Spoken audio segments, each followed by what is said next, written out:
right tire? It's called the Tire Decision Guide. Oh, and they could ship them to a nearby mechanic. We shipped over 7,000 independent recommended installers. This is an amazing idea. Sorry. Visit TireRack.com/Pirelli to find the full line of Pirelli tires. Pirelli, power is nothing without control. TireRack.com, the way tire buying should be. If my life is about making music, my drive needs to be all about hearing it. You have to rely on your gear, the way it feels, the way it does exactly what you need it to do. The F-Pace, how Jaguar Makes an SUV. For great offers, visit your Jaguar retailer during the Impeccable Timing sales event.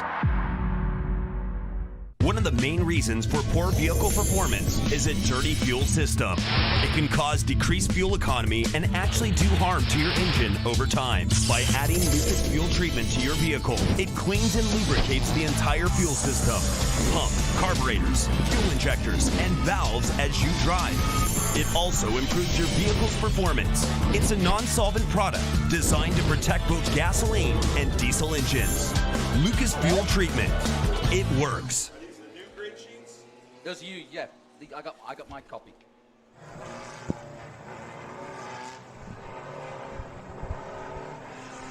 Good morning, everyone, and welcome once again to VIRginia International Raceway. I'm Jonathan Green, alongside me Ben Sissel, as we bring you the latest action from SVRA, the Vintage Racing Series from the United States, and we welcome you around the world. It's a little bit foggy, as you can see. In fact, we've had a delay because of the fog, and but I'm glad to say that within reason, we're not far off schedule. But more importantly, we have cars on track, and we are ready to go racing. Ben, we've had every kind of weather here at VIR this weekend. Yeah, it just wouldn't be VIR without really stretching all of our boundaries and making our men and women in race control go a little bit crazy with scheduling and rescheduling and rescheduling. But we've got cars on track. This is Group 5A, and we've got a great mix of cars. We've got about 17 or 18 out there right now. Ben Sinnott up front, which we're used to seeing him up front in that 1991 Lola T9190. But we've got Lolas, Carbiers, Tigas, Swift, a Shannon Sports 2000, a Duran, and we got a good mix of S2000 cars. This is a great track for these cars because of all, it's got a long straightaway, but then the difficult sections, all the S's, the twisty bits, you can really see the fog there because I gotta say, you with can these barely see the headlights. I was going to say, with this low-hanging fog, I think I'd prefer to be in a low-hanging Lola right now. The lower to the ground you are, the more chance you got of seeing. Yeah, there's our Maserati safety car with the lights flashing on. They'll lead them round. And as you say, we've got cars from what? 1983 all the way up to 2006. A bunch of Lolas, a bunch of Swifts, Dorans, and yeah, nice combination. A Shannon Sports 2000. What's that? Gary Johnson's driving that. I don't know. I'm excited to see. We'll see. It's a 1986, a Shannon Sports 2000, number 2. We're going to look for that. Of course, we raced yesterday, and you can see some dry oil lines there from yesterday's racing. We've had Trans Am and SVRA involved in the action of the weekend. We'll be bringing you a bumper race for Trans Am today, which involves every one of our series in Trans Am, and they're going to race all at once for 100 miles, which is going to be really exciting. We don't often do that because this is a doubleheader. We're hoping to go to Watkins Glen as we look up towards Roller Coaster, as it's called, here at VIR. The conditions really not easy, but I'm sure they're lifting. In fact, in the last 20 minutes, they've lifted quite considerably. As you can see, the light's off now on the safety car, so we will be going racing any moment now, and that Maserati SUV will pull off, and as you can see, they are forming up in twos to get ready to go racing. Ben Sinnott, as you mentioned, and John Thompson will lead them through. Gigliano there in that beautiful number 79, and then next to him is Peter Kraus in the 91. Look for them to try to get inside at turn 1 when this goes green. Well, as you can see, The Maserati pulls away, and therefore we are all ready to go racing for our first race of the day here at VIR Group 5A of SVRA, and away they go. The Heacock Classic Gold Cup, Group 5A Feature Race 2. They raced yesterday. That race was won by Ben Sinnott, and therefore he's at the front again as everyone jostling for position as they go into what's called the Horseshoe for the first time. Oh, Nathan Sigliano around right there. You said watch for him. Well. Yeah, I don't think he was contacted. I think he just went around on his own. And then Thomas Kane, I saw him getting up beside it's still Peter. Slippy too from yesterday's rain. Yeah, there's so much dew on the ground here that Nathan, he's really going to be kicking himself for that. So we've got Ben Sinnott, John Thompson, Peter Krause, Thomas Kane, and Greg Miller. Dave Handy is out there, but he's not listed on our list, but I saw his car out there.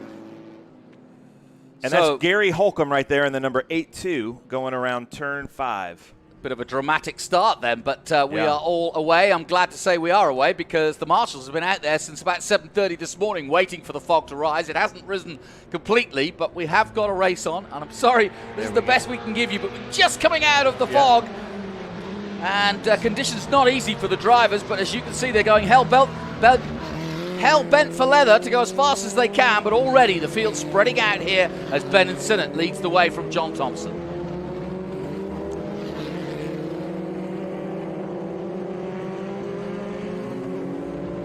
Good little midfield battle here. I think my favorite car is Mark Clark there in that number 15. Looks like the old Porsche livery from the Rolex. That's just a really pretty car. So we'll see if Nathan Sigliano gets back in as they go up this long straight, so long that they just kind of disappear, evaporate. But look at the leader. He's already coming into the penultimate corner now. And then the final corner, which is Hog Pen. And that's the key corner here at VIR because you need to come down this hill and then really get on the gas early, or early as you can anyway, for the long, long straight here, which has a big kink in the middle of it, but it is a long straight. And they do just exactly that, past our commentary position here in the Crow's Nest. And then they vaunt down through that right-hand kink. Now watch this battle here. We've got the 22 there of Davis Jones in that beautiful Gulf coming up right now. He's come up from the back, coming around Greg Miller, trying to take it from the outside, but that sets him up good for the inside here, coming into NASCAR. Great pass right there by Davis Jones. That's a beautiful car. Yeah, it is a good-looking car, isn't it? And he has come right from the back, hasn't he? Yeah, he's a really good racer. He and his dad raced here years ago in a Porsche 911, and he's quite a younger person, but he's been racing probably his whole life, and I think he considers this his home track. Really nice guy. The design of these cars back in the mid-'80s, it's quite interesting because they're quite unique, really, the Swifts. I don't know. I mean, you can see how they developed into the bigger cars and how sort of the aerodynamics developed, but they are quite unique in their own right, aren't they? Yeah. Yeah, and it's basically, this is just a racer class. You know, to me, it's a step above shifter cart as we watch Davis Jones get between the battle here, see if he can pass Peter Krause in that 91. This is Peter Krause, is definitely his home track. Peter Krause is a staple here. It looks like Davis is just able to get around him.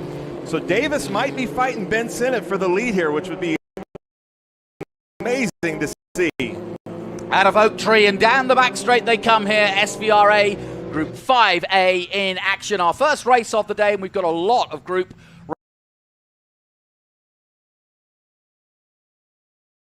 in the crowd today. And, well, they wouldn't have a lot to see at the moment. But obviously with COVID, we are on restriction. And we had to pass up going to Watkins Glen, a real shame. And we've made this a double header. And the SVRA will also be in action at COTA in November. And just checking the miles per hour, 120 miles an hour top speed. So watch for Thomas Kane coming through here. He's in the red and white car, about to make a pass on Peter Krause into one. But let that happen. And you were just saying that this class you would put just above shifter carts? It's a racer class, you know, so it's all the cars are set up basically the same.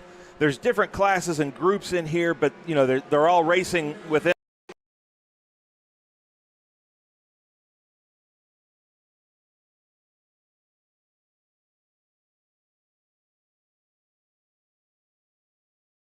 closest racing. These guys have no problem.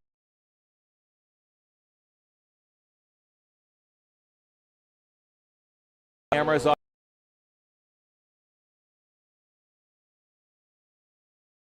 Say fiberglass toe.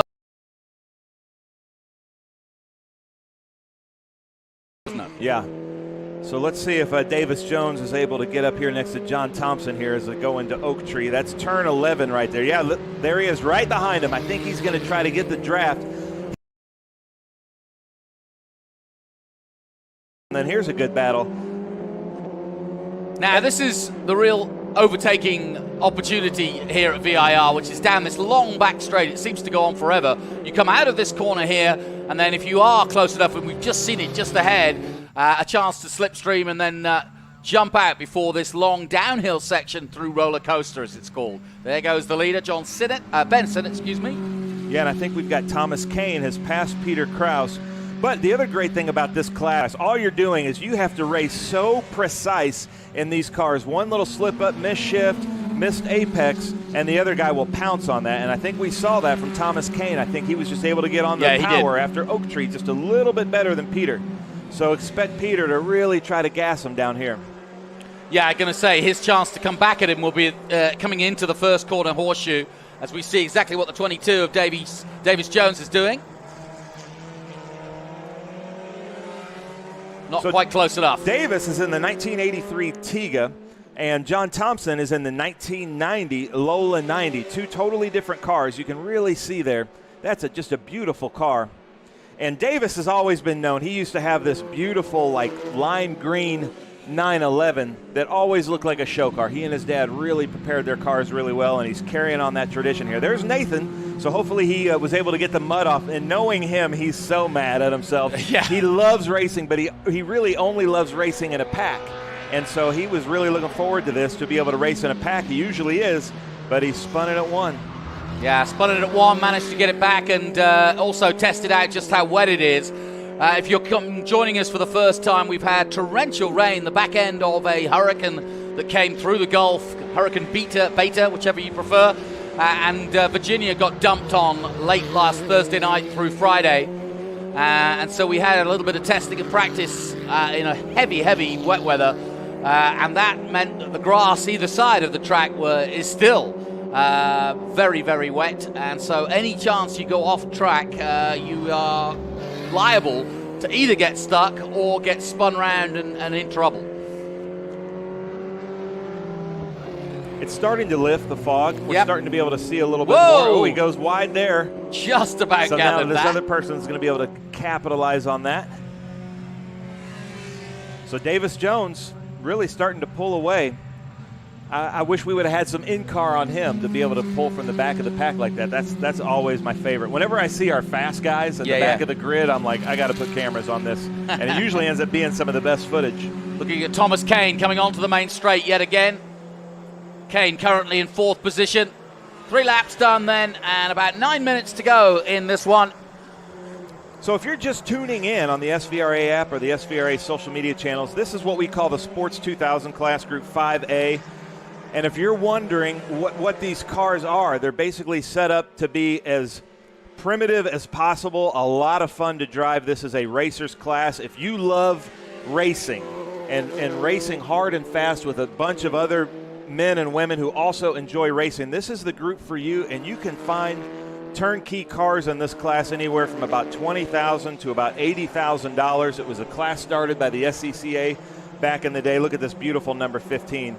But then you've got guys like this that just love to race, but they also really want to make their car really stand out. So that is a photogenic car right there. It is a nice paint scheme from Mark Clark, excuse me. And as you say, that beautifully painted. And see the Swift lines DB. of that one. So it kind of goes up in a hump. That's the prettiest one out there from a lines perspective. GMT takes care of that. They're one of our great race services here out of Connecticut. They take care of a lot of the cars here this weekend, but that car's always out there running. But anyway, if you want to get into racing, if you're a race car driver, this is a great way to go, like maybe a step out of Spec Miata into this race class, because if something does get damaged or something does happen, it's fairly inexpensive to fix, and the parts are available, and there's a great community of S2000 racers in North America.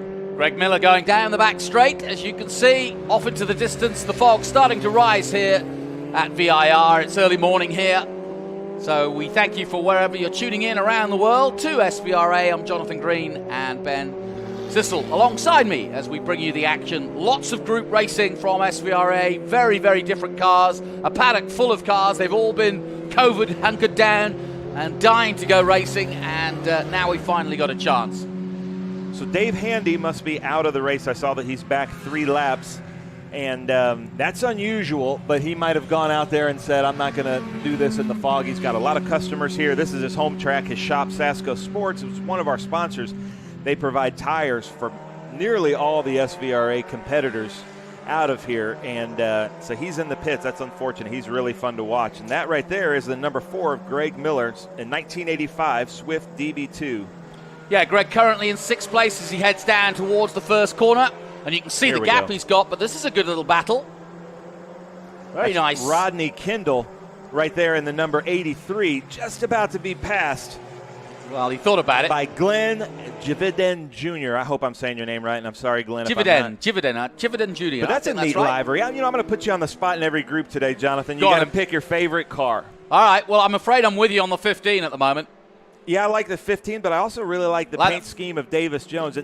And you know, I like blue. That's why all the SVRA things are blue. So I always tell everybody, you paint your car SVRA blue, we'll take a few seconds off your qualifying time. You reckon? Back with Thomas Kane, currently in 4th position. And as you can see, 2nd overall in 5HS2 as he hoons around the oak tree. There is no oak tree anymore. They've planted another one, evidently. Yeah. But there was a massive 100-year-old I wish we could communicate oak with that camera guy, because if he turned the camera 180 degrees, we'd see the son of oak tree. I see. It's right underneath him between some bleachers. Maybe we can get a note to him. All right. And he's got something right there in front of maybe a rain jacket. But I will say that these shots are great, but I'm really enjoying the audio from this. Yeah. You can really hear the cars and the tires working, just struggling to get grip. Well, we bought 15 extra audio men just for that delight today. Good stuff.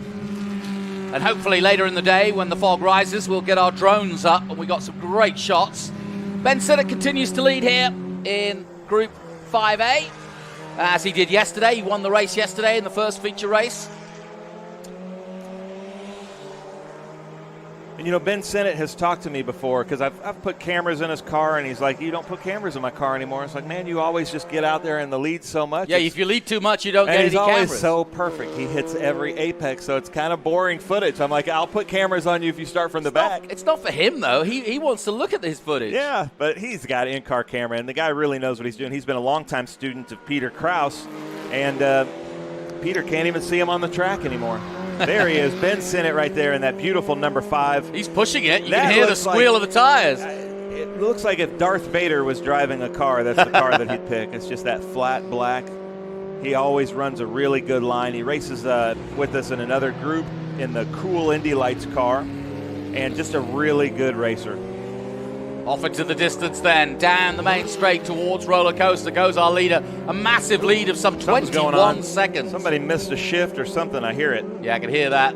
Just coming out of 12, that was it, there. I think it was the red car just going wide of Thomas Kane. So here comes your leader.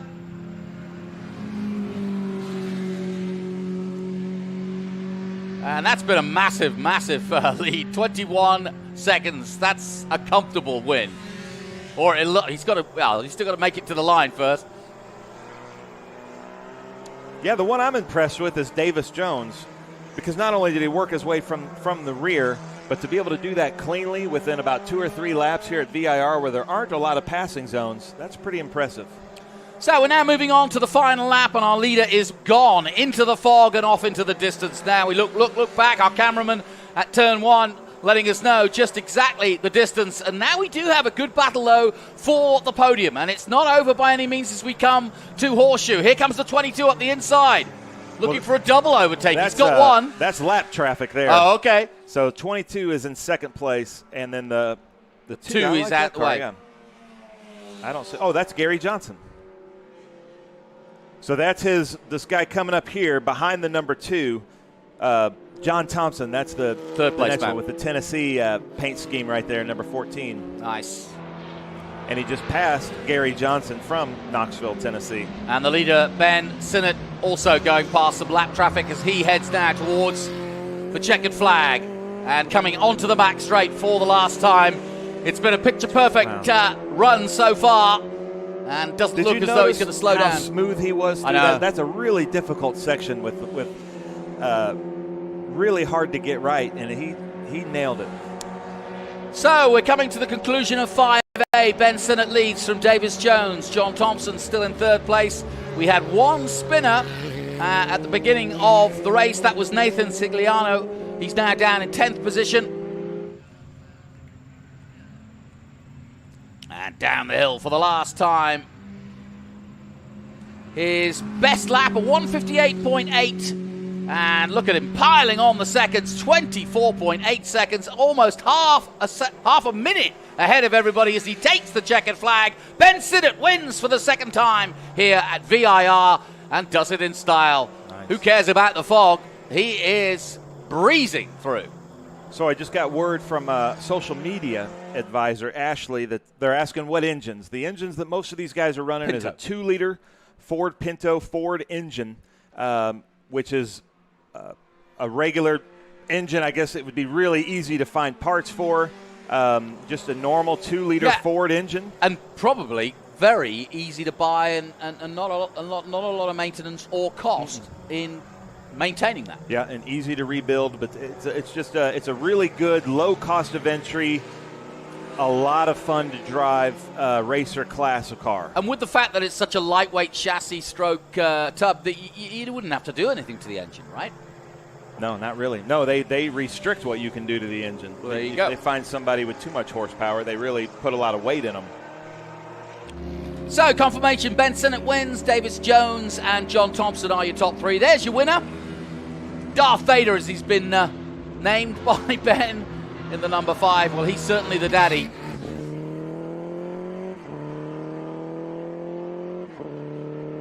He's still looking smooth even on the slowdown lap. Yeah.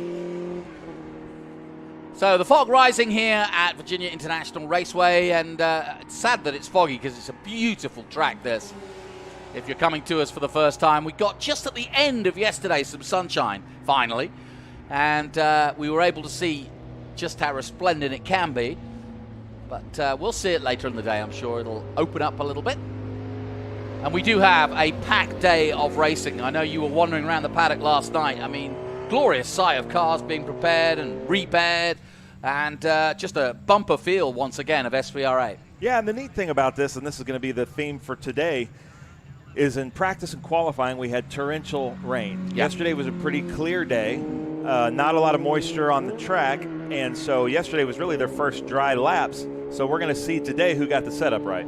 So here's the results then. Ben Sinnott with his second win of the weekend in the Lola T91/90. Davis Jones taking second place. John Thompson third. Thomas Kane, we saw quite a lot of him on track in fourth position ahead of Peter Krause, Greg Miller, Glenn Jividan Jr. and Nathan Scigliano, the man who spun round, made it back up to 8th position. Mark Clark in 9th and Bob Wheelis in 10th position. We'll take a short break here from VIR. We'll be back with more SVRA coverage in a moment. I found a place in my heart. I found a light in the dark. I found my heaven. The Range Rover Evoque.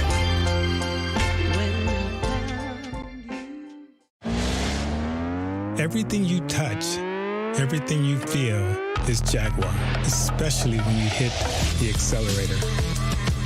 Never stop creating, never stop innovating. Every day is a chance to show the world something it has never seen. The I-Pace. This is how Jaguar delivers electric performance. For great offers, visit your Jaguar retailer during the Impeccable Timing sales event. Keeping your pride and joy perfect is as easy as 1, 2, 3. Start with Slick Mist Speed Wax. Simply mist on and wipe off for a professional detailer shine. For your tires and trim, there's Lucas Slick Mist Tire and Trim Shine. Spray on and wipe off for better than new look. Then finish her with Lucas Slick Mist Interior Detailer. Just spray and wipe. Easy. Use Lucas Slick Mist Car Care products and she'll never look better. Fast, easy, and professional. Really, it's sort of like having an extra set of hands. Or 3. When the road calls, we answer with our guaranteed value, unparalleled service and expertise, and savings of $264 on average. Hagerty has you covered no matter what's around the bend. Get a quote today at Hagerty.com. I travel a lot. Whether it's a meeting in New York or a car auction in LA, I trust only Passport Transport to deliver my car. With their up-to-the-minute GPS tracking system, I know exactly where my car is at all times. They take the extra step to secure my vehicle's safety, and their pickup and delivery service is truly door-to-door. With Passport Transport, I know my car's in good hands, because they're car guys too. I'm Roger Van Ness, CEO of Kemp Auto Museum, and this is why I'm a Passport Transport customer. Land Rover has reimagined an icon, and in doing so, has created an SUV for the 21st century. Challenged in the most demanding of terrains, not only did the new Defender survive, it thrived. We knew the only way to honor its heritage was to design a vehicle built for a new breed of explorers as we reinvent the future of adventuring together. This is what makes the new Defender capable of great things. Land Rover, above and beyond. I'm Willie T. Ricks. Meet my friend Brian Cook, a wealth advisor, who's one of us, a winner. Both racing and finance are unpredictable. You want a pro team guiding you. Brian and his team work hard to keep you winning in life, not just financially. Get to your goal faster and enjoy the drive more. Schedule a free conversation with Brian at Cook Wealth Management, SVRA's official wealth management company. And join Brian and me in the winner's circle. I found a place in my heart.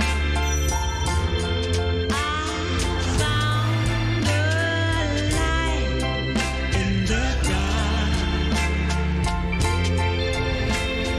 I found my heaven. The Range Rover Evoque.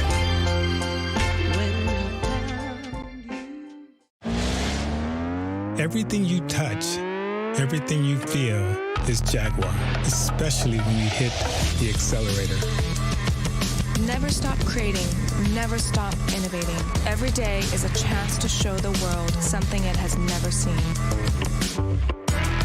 The I-Pace. This is how Jaguar delivers electric performance. For great offers, visit your Jaguar retailer during the Impeccable Timing sales event. Keeping your pride and joy perfect is as easy as 1, 2, 3. Start with Slick Mist Speed Wax. Simply mist on and wipe off for a professional detailer shine. For your tires and trim, there's Lucas Slick Mist Tire and Trim Shine. Spray on and wipe off for better than new look. Then finish her with Lucas Slick Mist Interior Detailer. Just spray and wipe. Easy. Use Lucas Slick Mist Car Care products and she'll never look better. Fast, easy, and professional. Really, it's sort of like having an extra set of hands. Or 3. When the road calls, we answer with our guaranteed value, unparalleled service and expertise, and savings of $264 on average. Hagerty has you covered no matter what's around the bend. Get a quote today at Hagerty.com.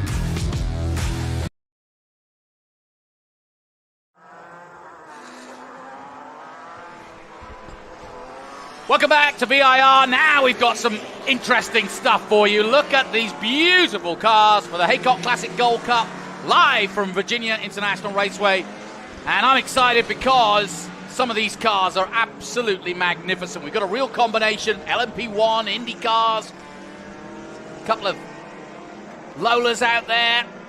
And, well, Ben, I know you're excited by looking at this group. Oh, yeah. Yeah, and, you know, I love the LMP cars right there. That's David Porter in that Peugeot. Beautiful car. And yeah, it is. There in the number 2 is Travis Engen in that Audi, but right behind them, Hobie Buppert in that Lola. Unbelievable. Peter McLaughlin there in the 05. Peter McLaughlin is actually was the former owner of SVRA. Well, we've got an original Mac McCombs right there in the GT40, Yeah, that's followed an by original. Kenneth Arders. You know, just really, really neat cars. Let me make sure I'm saying this right. I don't have the number. Patrick Bennett, the number 4 in that 1987 March. And I believe that's a Roberto Guerrero Indy car. Looks like it, at least. Maybe, I don't know if it's a tribute car or the car, but I'm guessing it might be the car. Yep, you're absolutely right. And I was about to say we've also got GT40 Mach 1, and we've also got the Mach 4 out there as well. So we've got a 67 and a 68 out there, and we've also got a more modern GT40 as well. So that car in second place is a 2007 Panos, driven by Lewis Cooper Jr. We talked about Ben Sinnott. He's in the cool car right behind him. Ben Sinnott won the last race. I was going to say. And he's right back. And busy boy. Travis Engen right there in the number 2. So look for Travis to jump ahead and really give that other LMP car of David Porter a run. And they love racing together. I'm surprised that Travis didn't out-qualify, but he was stuck in traffic yesterday in a different race in Group 10. So look for him to jump out front because his handling in that car once his tires get to temp is unbelievable. You're going to be watching some slot cars going around this track. Yeah, that Audi I've seen around the United States. I've seen it race at Sonoma before now, and if you get up close to it, you can see its whole history and who's driven it. And it's really a piece of art and also a piece of history. It really has got a storied history, having raced at Le Mans and, of course, raced in IMSA as well. So I was talking to Travis yesterday, and he was telling me that Audi thinks it's the most winning Audi. Yeah, I think it is. Because of all of the vintage racing. He races, he probably does 15 to 16 events a year in that car. He's probably got more SVRA red hats than anybody in the world. We'll tell you about that later as Jonathan calls the start of this race. Yep, here we go. The Maserati, our safety car, will pull off into the distance and lead them through Hog Pen for the start of this race. The Peugeot in the number 7. And at the wheel, David Porter in the 908 HDI FAP. And alongside him, Lewis Cooper in the Panos DP01. And a beautiful sound will roar into action. Let's hear it.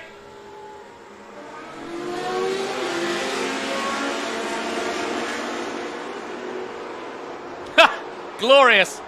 Group 7, 9, and 11 are away. We had the LMP1 cars in a different group yesterday, and I think they're more suited to this one. Yes. I'm so much happier to see them in this one. As Travis Engen goes a little bit wide, but watch David Porter in that number 7 Peugeot, the 2007 Peugeot. The brakes and the balance of that car is unbelievable. And the sheer acceleration. You could see him coming out of Horseshoe there, just how quickly he got on the gas and how easy it looked. Everybody filing through. There's the two Fords, line astern, and they're not. That's the first time I've actually seen a modern Ford GT40 and the older 68 version together on track, and you can see the newer version, much bigger car, but obviously to the dimensions. The GT40, it's named GT40 because it was 40 inches tall. high, yeah. And they had to make the gurney bubble. And, the new Ford could never do that in the modern times to make a car that small. So, No. But you can definitely see that it was inspired by. Completely, yeah. So look at these lines here. This is a great shot to see who's really hitting these lines well and what the cars can do. Here comes Peter McLaughlin there in the number 4 car, followed by James Cullen. Some GT40s coming through right there. This is a really cool group. So I was talking earlier, Jonathan, about these SVRA red hats, the coveted red hats. The only way you can get, I don't have one. I've been the podium guy for SVRA for years. I hand them out with Kim and Tony, but if you get on the podium in your group, you get an SVRA red hat and a medal. And so I was talking to Travis because he races in 4 different classes with us in all the Enduros. He's probably got more hats than we do. But this group right here, that $8 SVRA hat is probably the most expensive hat for these guys. So to win these hats, these guys are spending a lot of money to win these hats, and it's a beautiful shot right there. David Porter's also racing a red Lotus Cortina with us. Look at these shots. I love the sound of these cars. Absolutely beautiful. David Porter's taken the lead over Lewis Cooper Jr. Ben Sinnott in 3rd position. Here he comes in the cool colored green and white. Then comes the Audi. Travis Engen at the wheel, and there you can see on the side of the car what I was talking about. Yeah, it won 5 out of 6 Le Mans in the era that it ran in. Only 16 are made only 16 are made, and this was a top North American car for the series for Audi. Yeah, I was talking to Alan McNish about that sort of era for Audi and how special it was. Unbelievable, really. Yeah. Over those years, they really were just so impressive, and they continue to be so. But this particular car that was so distinctive, and obviously they went into the diesel era when they went silent as well, and it didn't make any difference because they were so good. That was one of the conversations I had with McNish. He said when they went to diesel, and it was literally a whistling Audi, he said he had to have sound pumped into his ears because he didn't know when he was changing. He couldn't hear the gear change. That's awesome. So that's a way to learn, I suppose, but modern era. Well, there's our drone shots. You're seeing some Finally great drone shots through there. We got them up in the air. There's Ben Sinnott here coming around Hogpen. So he was able to get out of his Darth Vader winning car and then right into that cool car. And, I talked to a lot of our drivers because, for instance, Travis Engen, who's right behind him, he drives a 23B this weekend, a Lotus 23B. He goes into the Audi. He goes into his Formula B. And I always wonder how different it is because, their braking points are so different. Their speed is so different. And he said once you get in it, you feel it. It doesn't really matter what you're driving. Yeah, I suppose there's a bit of adjustment, and I can't think you'd forget where your braking point was. And he's straight on it. 147.8 by this car on the last lap. That's a little bit slower than the leaders. 145.7 here at VIR, and that's not going slow by any means. The Audi that we're looking at now did a 149.9 last time out. Could go a little bit quicker, I'm sure. Out of Snake they come and under the bridge and back up the hill towards the lodges. Oh, beautiful roar of these engines. We're up at the crow's nest, and we really get the full Dolby 5.1 surround sound here. And Bobby Bibbert in 5th place at the moment, behind Travis Engen in 4th, but it's David Porter who continues to lead, and the gap still less than a second. Yeah, that's a good race right there, and 2 totally different classes, 2 totally different cars between David Porter and Lewis Cooper as they come down into the roller coaster. Hopefully we'll get a shot from Hogpen. There's Hobie. Yep. So like we said, this is mixed group racing. He's currently in 1st place in the Group 7. And then even in the Group 7, there's different classes. So he's 5th overall, but winning in Group 7. And then the LMP cars, the prototype cars, are Group 11. There's 2 of those, Travis Engen and David Porter.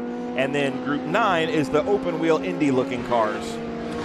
Yeah, and that Lola T70 Mark III, we all wax rhapsodic about the GT40s, but that Lola's a pretty thing, too. It is, and, the first original GT40s with Holman Moody were based on Lolas, constructed with. The first GT40s look a lot like Lolas. Yeah. And, it is still the principle. Basically, that's a British car with an American engine in it, and Ford said, well, why don't we do that? Yeah, well, I was about to say, and truth be known, that when Ford were developing their GT40, they got British engineers and designers to effectively come up with the first design for the Ford GT40. And some good British drivers as well. Yeah, a couple.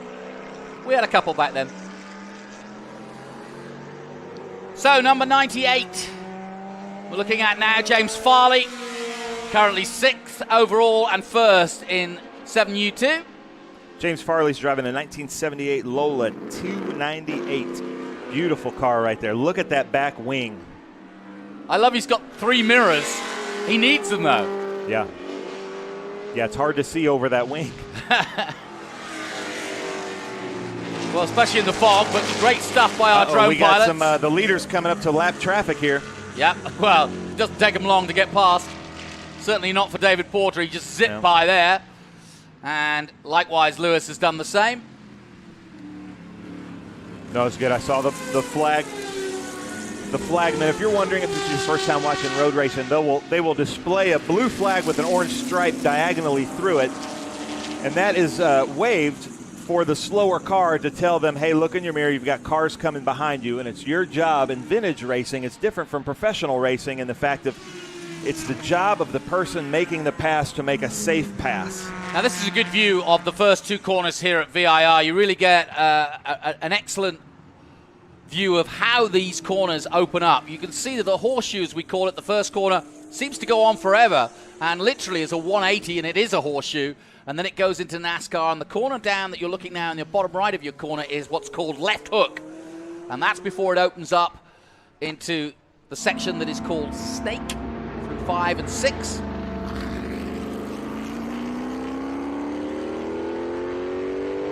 Mark Sherwood currently in 12th position, not necessarily changing the world, but enjoying his day out. Getting onto the back straight behind the two Fords. And here comes the leader right behind them. You watch the power of that Peugeot. Look at him go.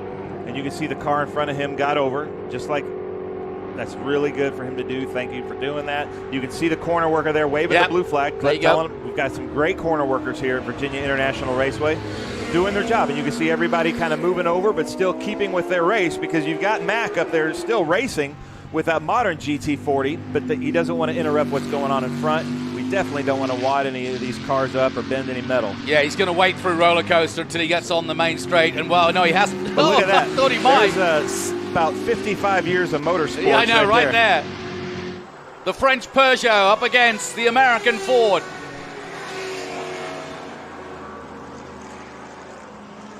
And the Le Mans prototype zips through, and we've got a good race on here between Lewis and David, because they haven't, despite the traffic, they haven't lost sight of each other. No. And even though David Porter in the Peugeot 908 is going good, he's not getting away from he isn't. the number 2.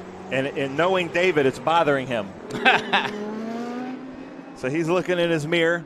And Lewis is a great driver, so he's up there just having a blast. You know, they're not racing each other. They're going to be on separate podiums, but it's still just fun to run with somebody and figure out where they're good and where you're good.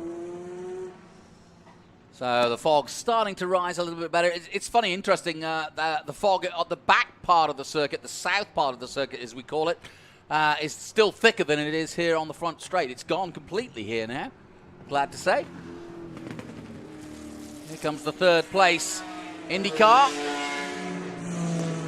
I want to go back to that red GT40 of Mac McCombs and that modern GT40 of Michael Lang in the 2009. They're having a good battle. Michael Lang is in the 2009 Ford GT3 GT40 right there. Yeah, it's an interesting, it took me by surprise because I've never seen that scheme before. Yeah.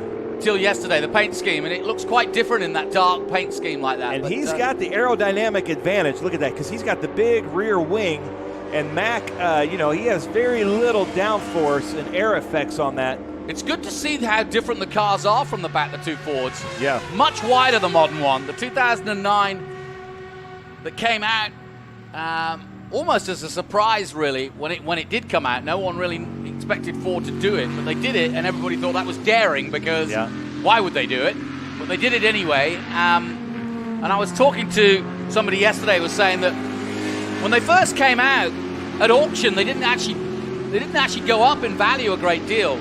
But now the speciality Ford GT came out, which was literally a collector's item, and because of that, which came out last year and only 50 were made, now those are going up, and they can go for something like 300,000 or 400,000 now. Look at the wind coming off of the little airfoils. Oh, he locks up his brakes. Oh, almost hits Mac in the rear. I'm so glad he avoided that. Nice job.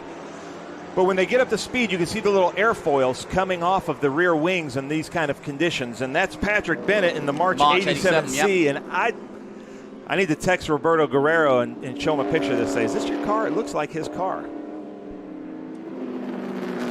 Yeah, it probably is. Certainly got the right spot. That's another thing, if you're new to SVRA, what they try to do also with the decals even, all the way down to the decals, they try to keep the parts as best they can. The only thing that really is a big difference is the safety, obviously, the roll bars and helmets and hands devices and so on, because you don't want to crash in an old car. Yes, you do not. And they have gotten a lot safer with tire technology, with the Hans device, helmet technology, especially the fire suits, because back when a lot of these cars raced, they basically just took overalls, dipped them in starch, and wore some kind of a helmet. sometimes an equestrian helmet. Put your cigarette out on them before you went out, and off you went. One of our drivers gave me footage that he shot himself of 8mm, 16mm back in the 50s and 60s. And a guy in a race in a 356 comes in with a lit cigarette in his mouth into the pits as they're refueling. Just didn't think about it. Yeah. Look at this race for first. I tell you, it's on, isn't it? Absolutely. The Peugeot's led most of the way, but it's not over here in the closing stages of this one. We've got a cracking race. When you look at that era of car, I'm like, oh, he's in the DRS zone. You know, we can use that. But not quite happening yet in vintage racing. Now, who's that parked up? That looks like it could be Hobie Buppart. Oh, no. Right there at coming into NASCAR. He's in a safe place, so it's good that he parked it in a safe place, but he's the number 82. Lola, he was in, we were saying he was winning first place, but not any longer. That's really unfortunate for him, but I'm sure the Sasco crew will sort that out. Now, what can the Panos do? Down the back straight against the Peugeot. Quite different cars, but loving every moment of it. Lewis Cooper Jr. in second place, getting a little dust thrown in his face. He jigs to the inside. Listen to that Peugeot. You can hear it from here. And he just can't get quite close enough. Down through roller coaster they'll come. Here we go. This will be a good shot. And watch the wings of these cars because you'll see some little airfoils coming off of them. Look at the acceleration out of the corner from Peugeot. It's so quick.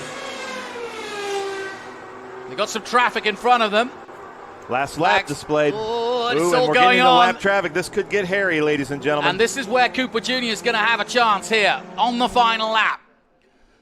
Diving through the horseshoe they come, trying to weave their way through the traffic in these big cars. The prototype leading. The PlayStation Total sponsored Peugeot 908 up against the March. The Panos DP01. That's a pretty car. Yep. I'd like to see a brighter paint scheme on it, but, you know, like I said, you've got to stay to the original. So through Snake they go for the last time and under the bridge. This has been a really, really good dogfight because there's been this distance between them throughout this race, and there's no question that Lewis Cooper Jr. has kept him honest. You can really see from that shot the Peugeot has better grip and was really doing well, high speed through the S's. But now I think this car here, this Panos, has a little bit more speed in the top end here. Yeah, and he took a wider line through 12, through Oak Tree then, and he's tucking himself in, but I can't see the Peugeot being beaten now with a couple of corners to go. So then we finish our last lap with this great battle between David Porter in the Peugeot 908 as he comes through roller coaster. He's been chased hard by Lewis Cooper Jr. all race long, and I think they'll be shaking hands sportsmanlike because that was a great race, and he's still going at him. As they come to the line, it's neck and neck, and just about the Peugeot 908 wins. But that was good racing, and I can imagine that both of them really enjoyed that. Really good stuff. And as Ben Sissel was saying earlier, that Peugeot 908 was in a different class yesterday, and he was praying that they would be in this class today, and we got to see them at the front because at the back yesterday was both the Audi and the Peugeot. But that was a great little battle for David Porter and Lewis Cooper Jr. Travis Engen takes third place in the Audi R8 LMP. And everybody now coming. Ben Sinnott, who of course won the first race of the day, is just off the podium this time in fourth position. James Farley fifth. Philip Meany Jr. in sixth place. Peter McLaughlin in the March 822. Just behind in seventh place. And Mark Sherwood in the Rolt RT41 takes eighth place with Michael Lang ninth. And James Cullen in 10th position. So everybody taking the checkered flag for our second race of the day, SVRA. And I have a very special guest coming up after this because we are going to be talking a little bit of Trans Am with one of my favorite drivers here, Tommy Dreesy. And when he gets in the booth, we might not let him go, actually. We'll have more fun with him in here. We could hear him on the radio yesterday, but he was having all sorts of fun. Anyway, we'll get to talk to him after this.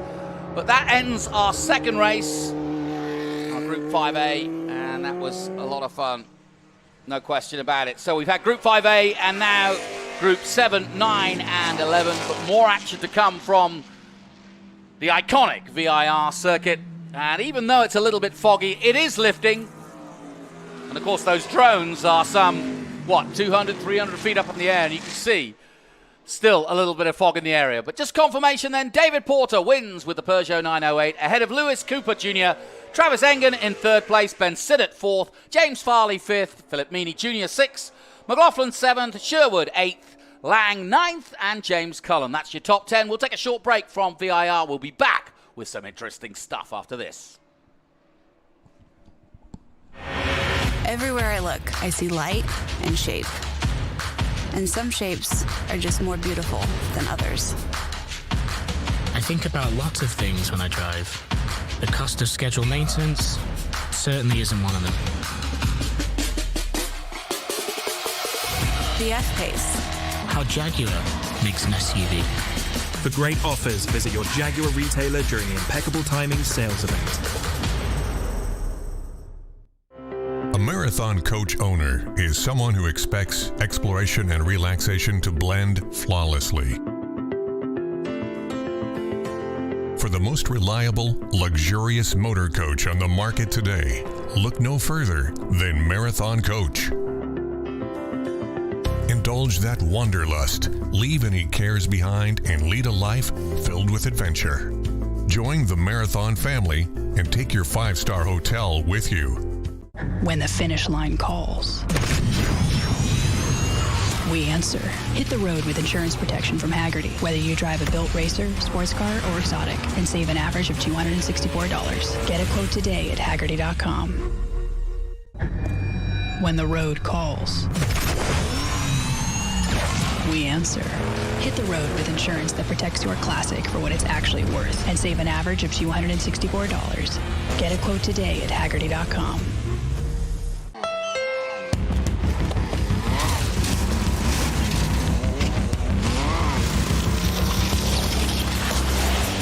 There's a challenging spirit within Honda. It gives us the courage to go faster and the thinking to make it real.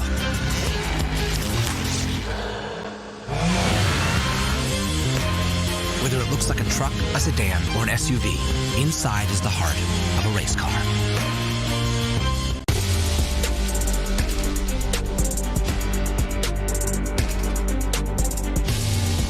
On behalf of SVRA, we'd like to congratulate Range Rover on its 50th anniversary. And we thank Jaguar Land Rover for their continued support over the years.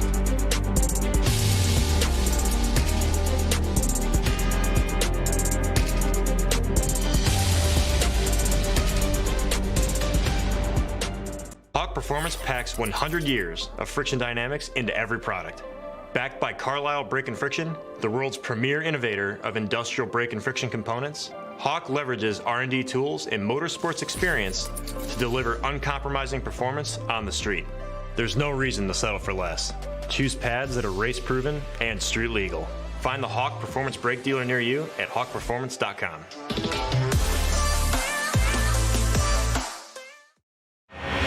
Everywhere I look, I see light and shape. And some shapes are just more beautiful than others. I think about lots of things when I drive. The cost of scheduled maintenance certainly isn't one of them. The F-Pace. How Jaguar makes an SUV. For great offers, visit your Jaguar retailer during the Impeccable Timing sales event. A marathon coach owner is someone who expects exploration and relaxation to blend flawlessly. For the most reliable, luxurious motor coach on the market today, look no further than Marathon Coach. Indulge that wanderlust, leave any cares behind, and lead a life filled with adventure. Join the Marathon family and take your 5-star hotel with you. When the finish line calls, we answer. Hit the road with insurance protection from Haggerty. Whether you drive a built racer, sports car, or exotic, and save an average of $264. Get a quote today at Haggerty.com.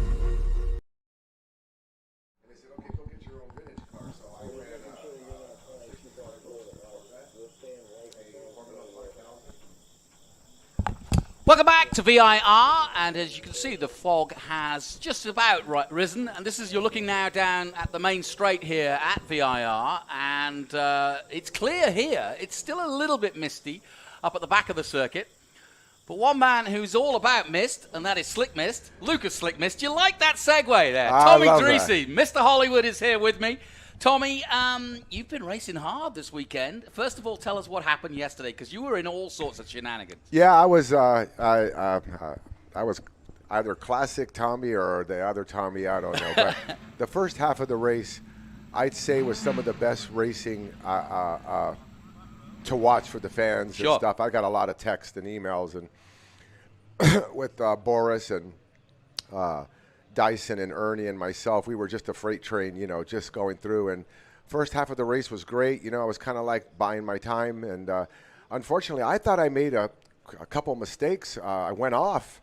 And then it turned out later, I got a little note from Dyson and a little note over here in turn 3 that there was a little bit of antifreeze. Okay, that's what it was. And I just made I don't know what I could have done, but it really takes your heart out. And I got pretty upset on the radio. So for everybody that was listening on the radio, I apologize to my team and all the folks out there. Somebody told me, hey, my grandmother's listening today, so I'm going to give you a hint on the radio. Grandma.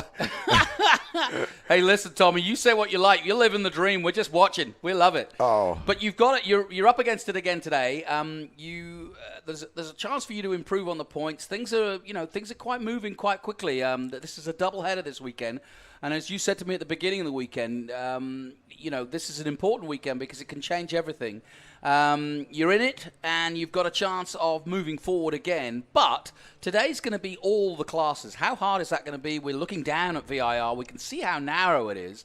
There really isn't a lot of places to overtake, so you've got to be having your wits about you today. Yeah, we're going to be running with, we're used to running with traffic because we've got the GT class and the T8, the 3 and 4, and so those guys are getting used to us, so we've been running together.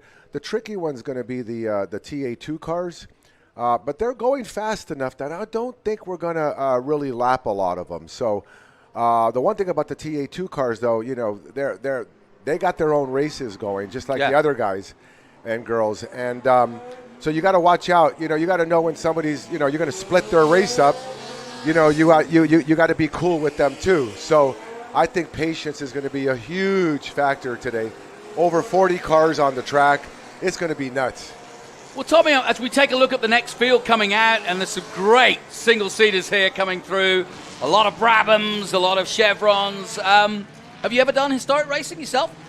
So I actually didn't know about SCCA or club racing. I raced illegally in the hills of Hollywood. Oops. Well, that's how racing starts, isn't it? Yeah, Mulholland Drive. And if I made a mistake, I'd wind up 300 feet down in somebody's pool. So I went from there to, a couple of older guys that I knew. They got me into vintage racing. So I used to drive their cars all the time. And then I had, I started beating them a lot pretty bad. And then they said, get your own car. So I've raced a 65 Roadster Corvette, a Lola Spider T70 Mark IIIB, and one of my favorite, those were all great cars to drive, but one of my favorites was a Formula 5000. Yeah, and, a lot of power in that. Well, I didn't really know the history of it, so I just got in the car and started driving, and about 2 seasons later, these guys came up to me and they said, you're going way too fast in those cars. Why don't you try to go Trans Am racing? And that's how it all started. Like, they wanted to probably save me from getting hurt pretty bad because we were really going fast.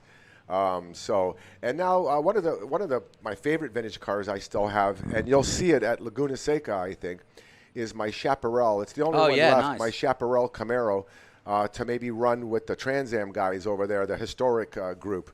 So that should be fun coming up. And, hey, I just wanted to say thank you to my team, Burton Racing, Lucas Oil, Slick Mist, the Green Light team, Trans Am team, Tony Perella, you guys, to put this all together. It's just amazing. During one of the toughest years that the world has gone through, and that shows the passion that, we're scraping and begging to stay out here. And, hopefully we're giving some entertainment to a lot of the folks out there watching TV, watching streaming, and hopefully we bring a little excitement in their life, So I'll go out there today and I'll try to watch my P's and Q's, kinda.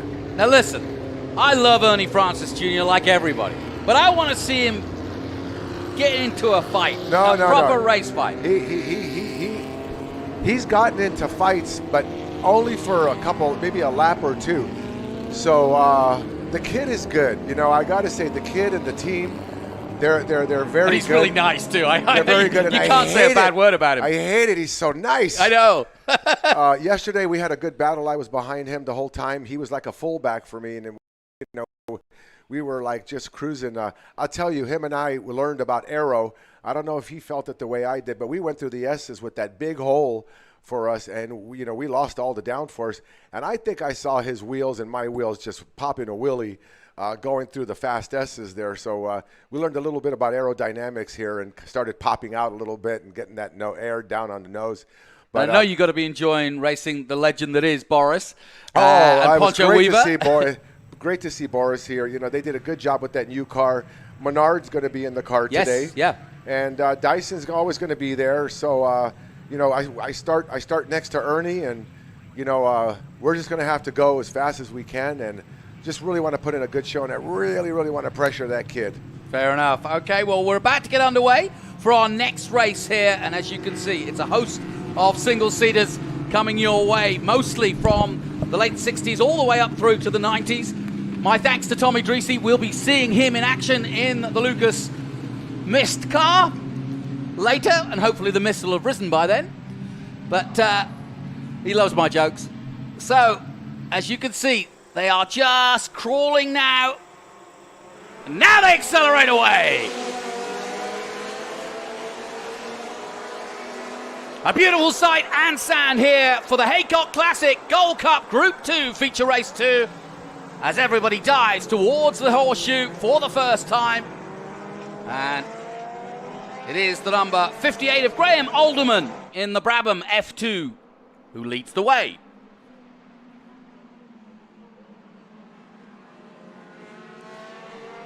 Coming through NASCAR for the first time.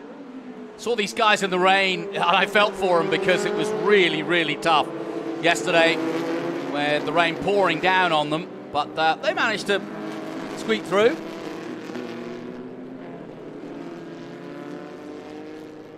And really quite different in terms of the designs of these cars. There's the number 35. That's a Dick Lear Lotus 61 as they head under the bridge and through the Snake. And you really do see it from above, just exactly how this circuit pans out and how demanding it is physically from left to right, especially in these little single-seaters. At least they're out of the mist because the mist is high at the moment, so they're getting a clear view. And we've got a good race starting to develop here at the lead as they head out of Oak Tree and onto the back straight for the first time. And at the moment, it's Graham Alderman leading the way. Geoff Brabham in second place. Travis Engen, Ron Hornig, and Mark Giro in fifth place. Scott Fairchild, sixth. Michael Hummel in seventh place. Dave Fairchild in eighth. Mark Clark in ninth position. And Thomas Goodrich in 10th as they come down the roller coaster for the first time, in anger, as it were. We've got a couple of good battles now starting to develop. Just coming down the hill, Scott Fairchild in the number 20, the Zinc C10. I love the low rumble of these cars, really beautiful sounding. And I hope you're getting the sound at home as well as I am up here. And here comes Mark Giro in the Brabham BT29, the blue and yellow that you're looking at, number 59. And he's being pursued very closely by the 32 of Ron Hornig in the BT35 Brabham. Can't miss the number 59 of Mark Giro in that distinctive helmet. Very nice indeed. But Alderman leads, and he's got, well, a little bit of a gap at the moment, but everybody's now pocketing into race battles, but it's Alderman at the front, then Geoff Brabham in second place. It's great to have a legendary name out there like Geoff Brabham. Travis Engen in third place at the moment. And SVRA in full flurry here at VIR.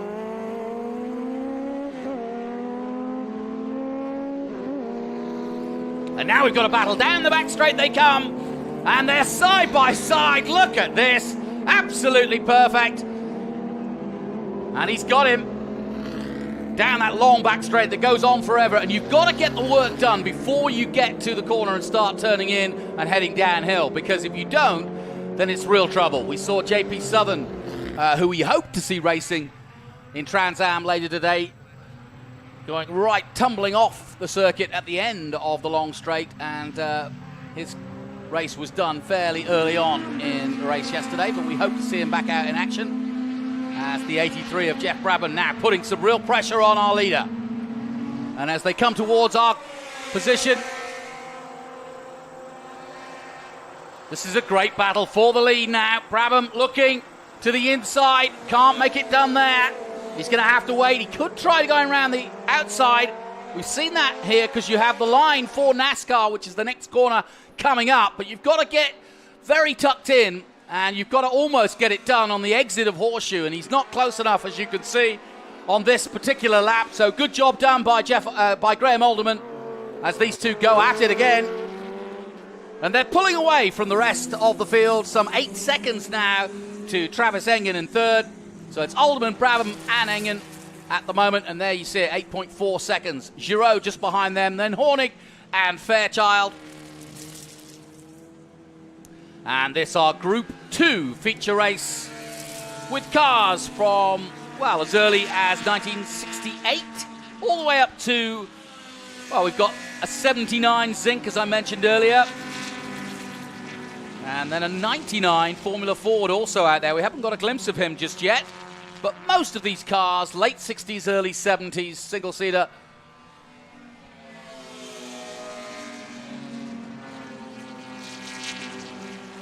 Back then, of course, Formula 1, Formula 2, a lot of the drivers did both back in the day.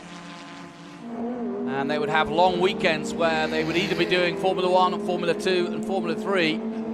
Sometimes as many as 3 different categories in a weekend. And there's the number 11 of Michael Hummel in the Crossell 35F. On his own at the moment. But Alderman continues to lead. Brabham, though, all over the back of him. So we've got a good battle for the front. We've had some really good battles. I know this is vintage racing, but they go at it for sure. And as they come past my commentary position again, the leaders, they're still going side by side. And Brabham desperately trying to get round. Geoff Brabham. Of course, Matthew Brabham doing truck racing now. And David, of course, developing the Brabham car.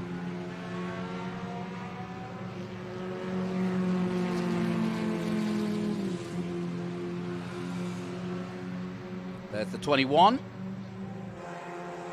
of David Fairchild. Currently in 6th position at the moment.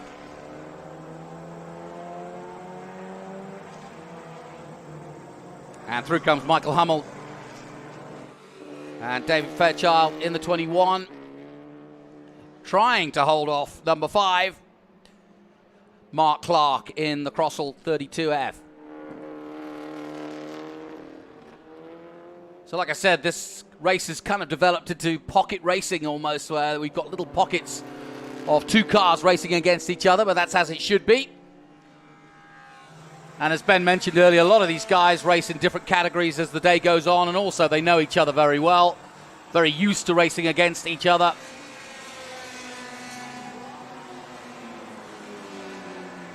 And Joshua Mitchell currently in 11th in the number 800 Lotus 18. And you can see the distinctive Lotus yellow and green colors. Quite unusual though for a Lotus, but you can see the distinctive scheme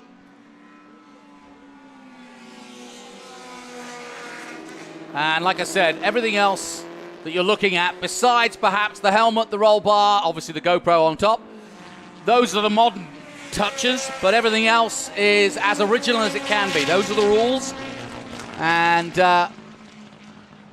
it's a real almost a badge of honor to get it right, where you come with the right stuff. You don't want to be scrutinized and find out that you're putting extra parts that aren't meant to be there. Everybody goes with the spirit of vintage racing, and that goes for the racing itself as well, because the one thing you don't want to do with these priceless cars, and they are literally priceless cars, some people collect art, put it on a wall. We actually race it. It's always fun. But yeah, the whole spirit of this is you race hard, you race fast, but you don't try to hit each other, and you certainly don't get aggressive. That doesn't make you last long in a paddock like this. And I'm rejoined again by Ben Sissel. We've got some good racing at the front. Great racing at the front. Yeah, I got to watch the start. I love, my favorite open wheel cars are the Formula Bs, and when we have a group like this of Formula Bs, it's always going to be good racing. I'm sure you've mentioned that the Geoff Brabham is out there. Yeah, I was actually going through how Matthew is in truck racing. David's designed the car. Jeff's still racing. Here he is, second place. But it's nice to have an original out there, isn't it? Yeah. We've got Brabham's racing and a real Brabham. Racing a Brabham. And you've got to see, he goes everywhere with that car. And you need to come and look at that car up close, because it's like a Concours winning show car with the paint job and everything. And then he's out there usually winning races. It's rare to see him in second place. Well, it's interesting, you know, obviously the Brabham legacy continues, but all of the Brabham juniors have been great racing drivers, good racing drivers. Matthew Brabham, now racing in trucks, was an Indy Lights champion. Jeff and his brother David have raced at IMSA and all around the world, from Le Mans, you name it. David, of course, all the way to Formula One. But all of them handy. And Jack, you might have heard of him. Well, he started it all and was a 3-time Formula One world champion. Yeah. So this is Graham Edelman here in first place. And knowing Graham loves racing. He races in all different kinds of cars. So does his wife, Sharon, and as does their son, Owen. And Graham is absolutely ecstatic to be racing this well with Geoff Brabham. He loves racing in all different kinds of cars and classes. But for him, being able to race with a legend like Geoff Brabham right behind him in a hard race like this, he's just having the time of his life. And to be fair, he hasn't just got a fancy name, i.e. a racer's name. Geoff has got quite a lot of accolades to his own name. He is a great racing driver in his own right, forgetting the Brabham name for a second. Oh, yeah. He was a champion several times in that Nissan. That was one of the prettiest cars, and it dominated IMSA for quite a while. Well, him and David had a long time in sports car racing, and very successful indeed. So Geoff Brabham, and I'll tell you how this happened. We do this thing called the Vintage Race of Champions, the charity Pro-Am race, and Geoff was called in. And Ron Hornig, one of our drivers who has these things, so he became friends with Geoff, and he said, hey, I've got some Brabhams. Would you like to come race with us? And at first I think Geoff thought, I don't know about this vintage racing thing. He came out, did it, fell in love, and last year it was rare not to see him at a racetrack racing with us. And how cool is that? And that's happened to a lot of guys. You see Willie T. Ribbs here a lot, Geoff Brabham, Al Unser Jr. We were talking about Roberto Guerrero and Davy Jones. They both work for the Jaguar program that's usually with us. And, these are all legends just walking around because they're all racers. Ray Evernham's here this weekend because he's a racer, and he loves it. It's all about just the family, the atmosphere, and, it never gets out of their blood. No, there's no question about it. As we look at Scott Nettleship That's a pretty car. Yeah. It is a pretty car. And he's a really neat guy, been racing a long time. His wife is a really fantastic, Christine, vintage racing photographer, and she's the registrar for another fantastic vintage race group, VDCA. Look at this pass right here on the Formula Junior coming into one. Yeah, it's interesting you mentioned, that Geoff racing a Brabham car, as it were.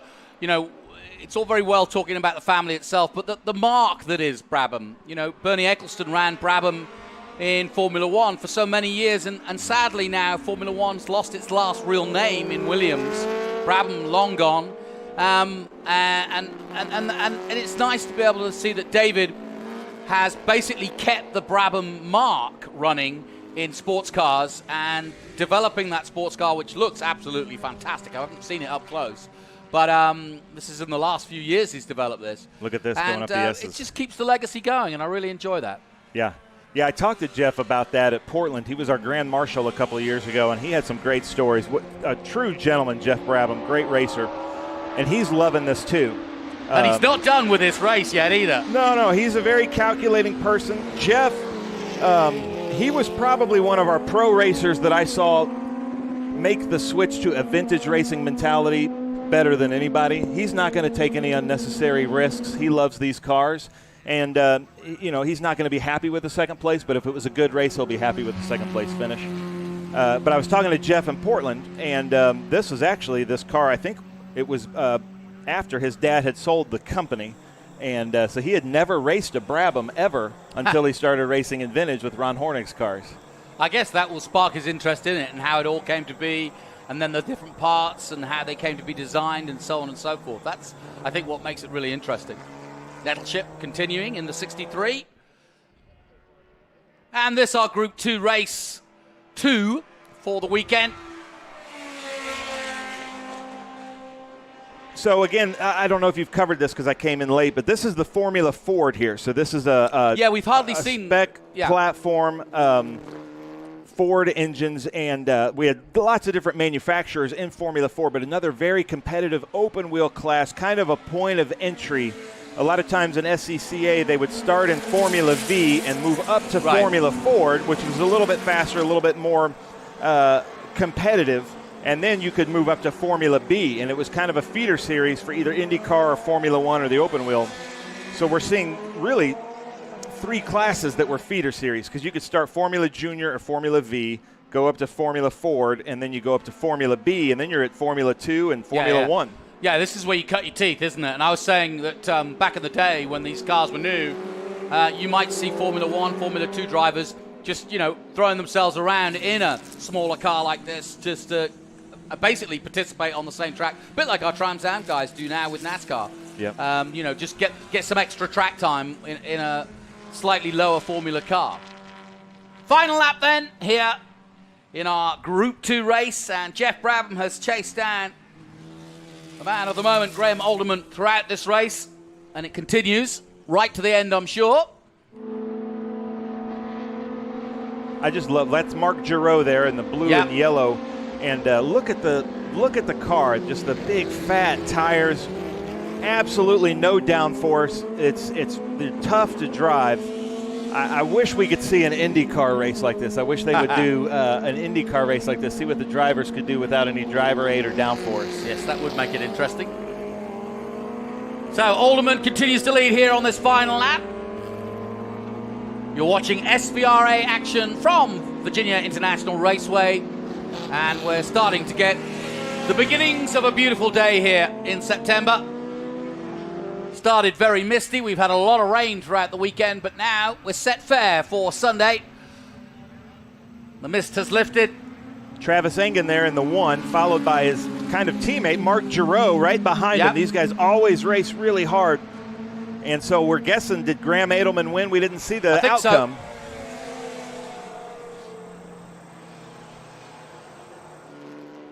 So there's Graham there. Ooh, somebody's off there at 1. Yeah. Gone a little too far. That horseshoe. Dropped a shoe.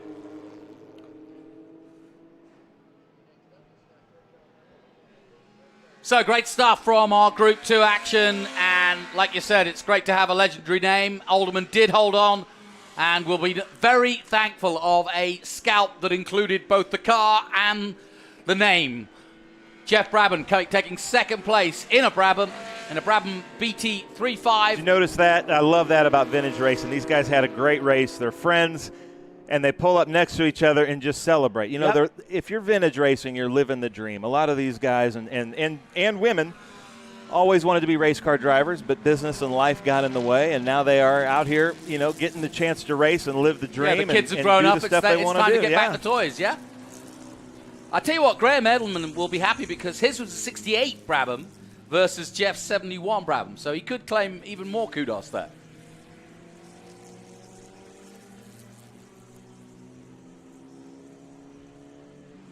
So, great stuff from our Group 2. And that was a race that went all the way with Adelman and Brabham and put on a real show for us. And Geoff just not being too aggressive, but pushing hard, and some really nice smooth racing by both of them in those two Brabhams to put on a show for us here in Group 2.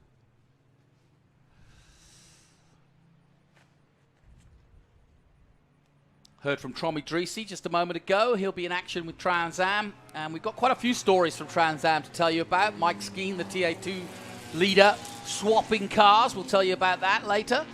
And also Alex Wright. And we also want to get you an update on JP Southern, who had a big off yesterday. Came and joined me in the commentary booth, which was rather interesting. But the youngster JP Southern had a big off. And confirmation of the result then. 2FA, Graham Alderman in the Brabham F2 BT23C, ahead of the legend that is Geoff Brabham in a Brabham himself. Travis Engen in third, Mark Giraud, another familiar face to this sort of racing, in fourth position in a BT29, and another Brabham of Ron Honig that Ben was talking about in fifth place ahead of Scott Fairchild, Michael Hummel, Dave Fairchild, Mark Clark, and Scott Nettleship in the Crossall 45F. Rounding out the top 10 in our Group 2 feature race 2 here for the Heacock Classic Gold Cup. What if they sold tires online? We do. Visit your Jaguar retailer during the Impeccable Timing sales event. One of the main reasons for poor vehicle performance is a dirty fuel system. It can cause decreased fuel economy and actually do harm to your engine over time. By adding Lucas fuel treatment to your vehicle, it cleans and lubricates the entire fuel system. Pump, carburetors, fuel injectors, and valves as you drive. It also improves your vehicle's performance. It's a non-solvent product designed to protect both gasoline and diesel engines. Lucas Fuel Treatment. It works.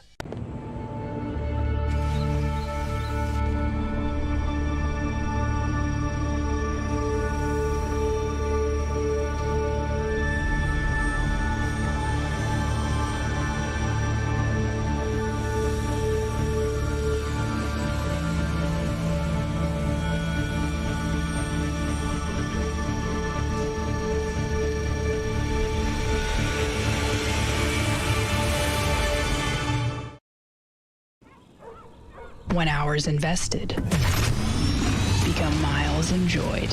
Whether you're customizing or building a car from the ground up, Hagerty protects your vehicle with guaranteed value coverage. Get a quote today at Hagerty.com.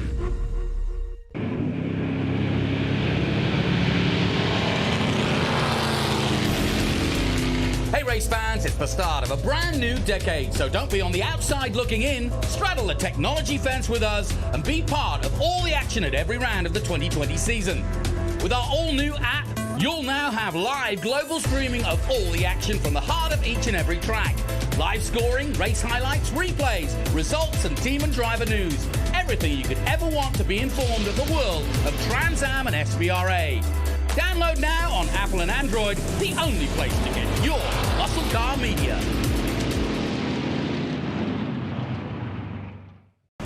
What if they sold tires online? We do. We're TireRack.com. They could offer lots of tires and help you find the right tire. It's called the Tire Decision Guide. Oh, and they could ship them to a nearby mechanic. We shipped to over 7,000 independent recommended installers. This is an amazing idea. Sorry. Visit TireRack.com/Pirelli to find the full line of Pirelli tires. Pirelli, power is nothing without control. TireRack.com, the way tire buying should be. If my life is about making music, my drive needs to be all about hearing it. You have to rely on your gear, the way it feels, the way it does exactly what you need it to do. The F-Pace, how Jaguar makes an SUV. For great offers, visit your Jaguar retailer during the Impeccable Timing sales event. One of the main reasons for poor vehicle performance is a dirty fuel system. It can cause decreased fuel economy and actually do harm to your engine over time. By adding Lucas Fuel Treatment to your vehicle, it cleans and lubricates the entire fuel system. Pump, carburetors, fuel injectors, and valves as you drive. It also improves your vehicle's performance. It's a non-solvent product designed to protect both gasoline and diesel engines. Lucas Fuel Treatment. It works.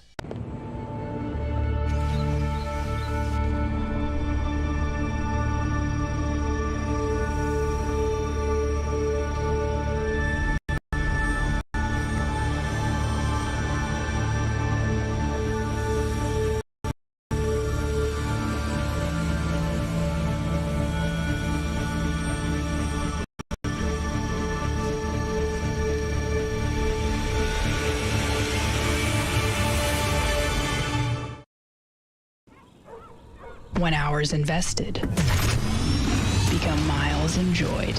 Whether you're customizing or building a car from the ground up, Hagerty protects your vehicle with guaranteed value coverage.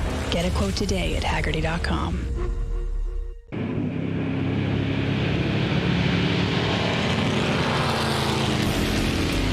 Hey race fans, it's the start of a brand new decade, so don't be on the outside looking in. Straddle the technology fence with us and be part of all the action at every round of the 2020 season.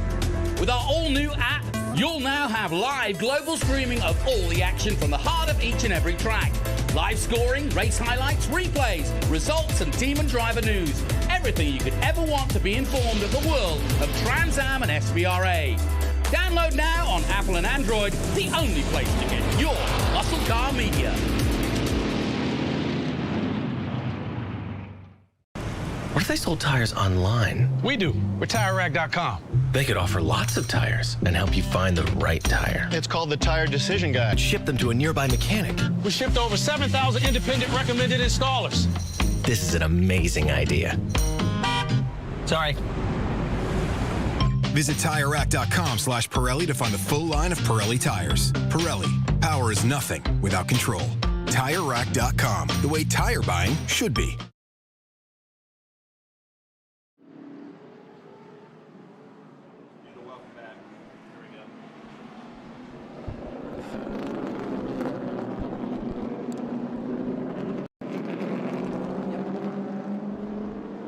So here we are at VIR, and this is the one I love, and I keep saying that, but anyway, Heacock Classic Gold Cup, and it's the big four, big sedans, and the sports cars roaring out as we take on Group 6 and 12A, and this should be a lot of fun. Yeah, we've got some great cars and drivers in this. I didn't see Phil Lasco go out. He had some mechanicals yesterday, but Phil Lasco in the 2013 Ford Mustang. In second is Scott Borchetta in the 72 Big Block Corvette. John Cloud in third in the Boss 302. Brian Dolan in a 67 Mustang. Jeff Lindstrom in a 1998 Ford Mustang Coupe. Gary Moore, this is my favorite car in this class, in a 68 Mercury Cougar. Peter Dolan in a Mustang GT 350. Hugh Butcher in a Ford Mustang GT, but 2012. Ray Zisa in a 90 Chevrolet Corvette. Charlie Dolan in a 67 Shelby Mustang. Keith Dunbar in a 62 Jaguar E-Type. Bill Feaster in a Chevy Camaro from 67. Robert Corzin in a 66 Mustang. Ed Bull, 2010 Ford Mustang FR500C. Steve Piantieri, 1965 Ford Mustang Fastback. Beautiful car. James Heck in a newly refurbished, refinished, restored 1964 Chevrolet Corvette that is a stunner. And then Nicholas Carangellen in a 911, Porsche 911 from 69. Rick Ortman, our last year's Group 12 winner, 1988 Corvette. Steve Coleman in a 66 Shelby. Patrick Sessions in a 66 Shelby GT350. Mark Hannafin in a Chevrolet Camaro. Jade Buford in a Corvette. And Randy Williams, who had a mechanical yesterday, in a Jaguar E-Type.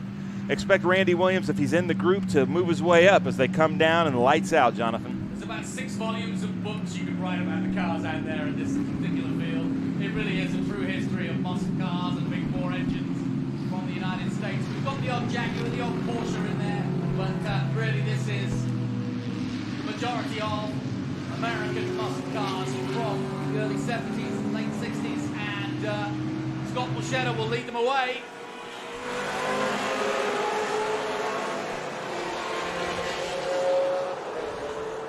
But you just can't commentate over that. You've got to let it roar. Scott Borchetta then dives into the lead in the Corvette. Just got word from race control on that beautiful Boss 302. Number 23 is Wally Dallenbach Jr., Trans Am and NASCAR driver in that blue Mustang, currently in second place. Now, Scott is an AP production, or A production, in a big bore 427 Corvette, and then these old Mustangs and Cougars are in B production. So they're not even racing against each other, but of course they will. If they're on track, they're racing against each other. And then we've got two groups, Group 12 and Group 6. The more modern-looking cars are in Group 12, and the more vintage-looking cars are in Group 6. That's the best delineation. So Scott Borchetta pulling away at the front. John Cloud in second place. Brian Dolan now in third. And Jeff Lindstrom got a good start. He's in fourth. Gary Moore in fifth. Back up the hill they come then. And I see that the mist has completely gone now.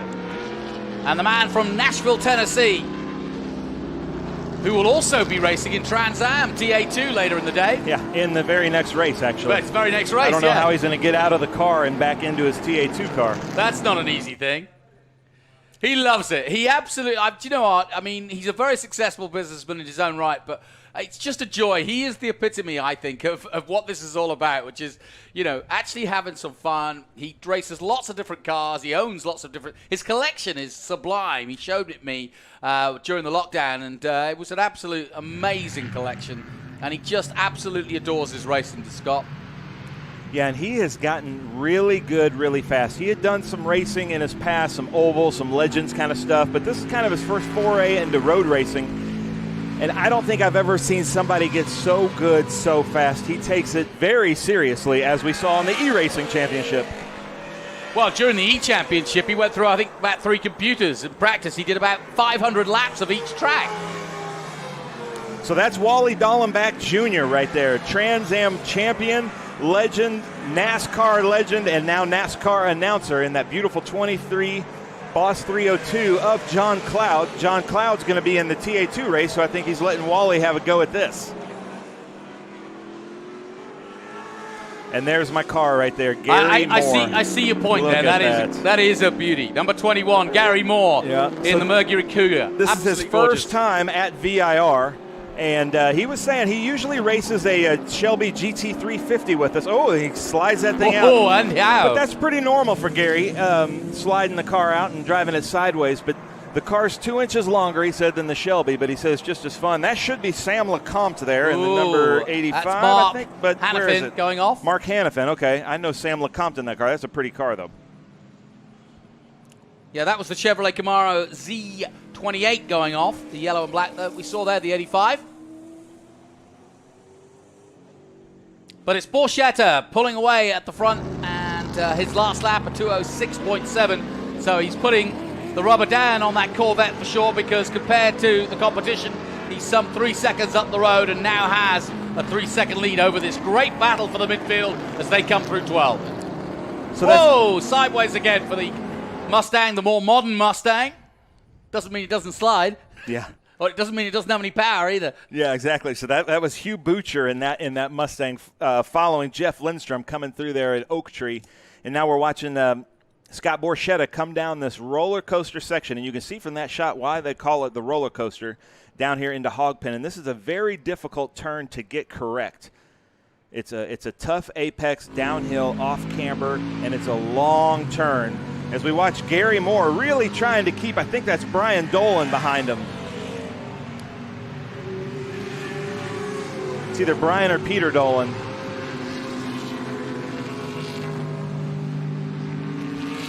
And Hugh Butcher in the white Ford Mustang GT. Coming across the line now and under pressure. Big pressure too. So that's Ray Zisa right there in that Corvette. Ray's a really good racer. He races with us quite a few times. Had a great race with us at Lime Rock last year. And now Butcher's got to worry about the 28A right there of Brian Dolan coming up beside him. Look at that. You can really and the old see Mustang the still got it on the new Mustang. Nicely done. That was neat to see the silhouettes together like that. Yeah, it was really cool, huh? I don't suppose the power's that much different. It's the one thing Mustang didn't do was change the power. They might have changed the body shape, a bit more modern, but it was one thing that everybody wanted in America was to keep the muscle. Gary Moore still being hounded right there by that Shelby GT350. Going up the S's. So, confirmation, Buscetto, Cloud, and Moore. That's your top three, but it's quite spread out now, as 8 seconds now between first place and third place. Dolan, Lindstrom, and this good battle here in the midfield. Yeah, we saw a great race from these guys yesterday as well. Yeah, Group 6 is usually the crowd favorite, and you can see why. Yeah. They're so loud, they're ground pounders. You can feel these cars racing. Yeah, as soon as they fire up in the paddock, you know that some excitement is coming. Well, I'm glad to say the mist and fog has cleared away, and for the most part anyway. It's still a little bit dusky over there, but the sun is trying to climb through and trying to get on to the Virginia circuit. Well, Jonathan, I have to step out, unfortunately. I've got to go do the grid walk for the upcoming TA2 TA race. Fair enough. Well, we look forward to that because that's always a bit of fun. So Ben's going to head down to the pre-grid and hopefully talk to some drivers and tell us about what we've got in store, because we've got a cracking Trans Am race. If you're tuning in for SVRA, that's great. But stay with us for Trans Am because we've got all 5 categories in action, and the modern versions of these historic Big 4 cars will be in action. And I'm looking forward to that. Gary Moore still going well in the Cougar. But under pressure now from the number 76.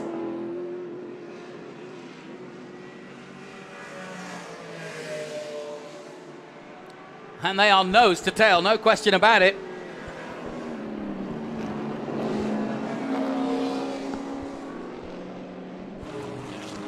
But for now, he's holding him off. He's doing a good job. And look at this, a 5-way battle now with some very different cars from very different generations and eras. But racing hard here in SVRA. The car's gone off. That's the 72. That's the Porsche of Nicholas Caragellon in the Porsche 911. And luckily he saved it. That's a lovely looking car too. A classic 911 too.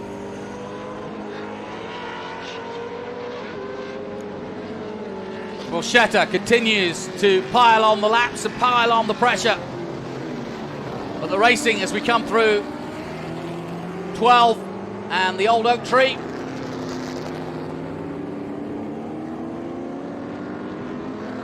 And a 5-way battle to the closing part of this race, but it's going to be a Scott Borchetta exhibition by the looks of things.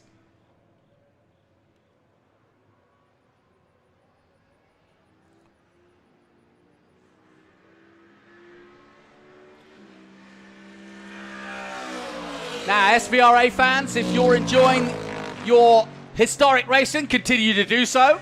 But we're going to switch over to Trans Am because our Trans Am fans are tuning in on the Trans Am app and on our Trans Am social media to get ready for our big race of the day.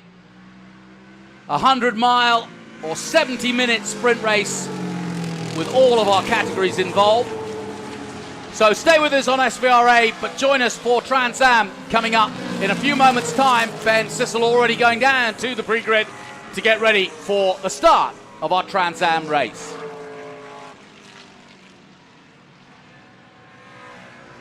I found a place in my heart. I found a light in the dark. I found my heaven. The Range Rover Evoque.